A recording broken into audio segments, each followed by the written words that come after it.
Hello, it's Dr. Rhonda Johnson. Today is Wednesday, April 5th, 2023, and today I'm discussing something near and dear to my heart: orphan children from COVID-19. Now, we know that over 1.1 million Americans have lost their lives from COVID. Some of these were fathers, mothers, grandparents, aunts, uncles, and they left behind families, friends, and children.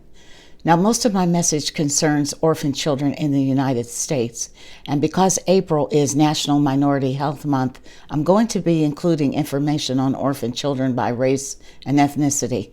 Now, the term orphan refers to a child that has lost a parent or a caregiver. Now, I do want to just pause for a global perspective.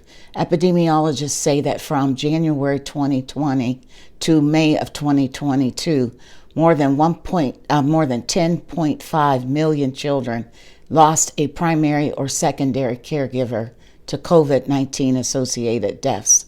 Now, back to the United States. Researchers say that over 240,000 children have lost a parent or caregiver since March of 2020.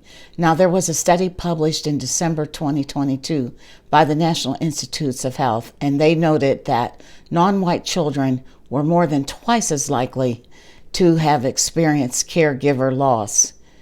Now, 50% of children in the United States are people of color, and children from non-white racial and or Hispanic ethnic groups make up 66% of the children who have lost a caregiver from COVID-19. Now, Hispanic children accounted for the largest number of children that lost a caregiver, followed by American Indian or Alaskan Native children, who had rates of caregiver loss that were 3.55 times higher than the rates of caregiver loss among white children. Native Hawaiian and Pacific Islander children had rates of caregiver loss 3.4 times higher than the rates of caregiver loss among white children. And non-Hispanic Black children had rates of caregiver loss 2.1 times those of white children. Now, Asian children had the lowest rate of parental or any primary caregiver loss, according to this article. And children were most likely to lose their only co-residing caregiver if they were Black, American Indian, or Alaskan Native. Now, researchers note that the loss of a parent or caregiver is likely to change a child's life in a big way.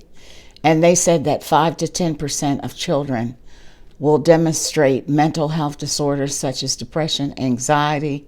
They'll experience higher rates of alcohol and substance abuse disorders. They have higher rates of suicide and lower levels of educational attainment. And many of these children struggle with grief, and some develop PTSD. Now, California and Texas are the two states that have the largest number of children who lost a caregiver, followed by New York. Now, overall, children are at higher risk of having lost a father from COVID than a mother.